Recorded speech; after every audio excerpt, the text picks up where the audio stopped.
মোৰ নতুন এটা মিনি ব্লগলৈ আপোনালোকক স্বাগতম জনাইছোঁ। আজিৰ ভিডিঅ'টো আৰম্ভ কৰিছোঁ ছিকিমৰ গেংটকৰ গণেশ টকৰ পৰা। প্ৰথমতে আমি ছিকিমৰ যি ট্ৰেডিশ্যনেল ড্ৰেছ আছিলে সেই ড্ৰেছ পিন্ধি ল'লোঁ আৰু তাৰ পাছত আমি ভিতৰৰ ফালে গ'লোঁ।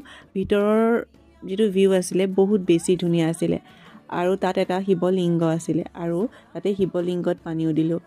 তাৰ পাছত আমি গ'লোঁ তাৰে এটা ফেমাছ মনেষ্ট্ৰী যাৰ নাম আছিলে গুঞ্জাং মনেষ্ট্ৰী।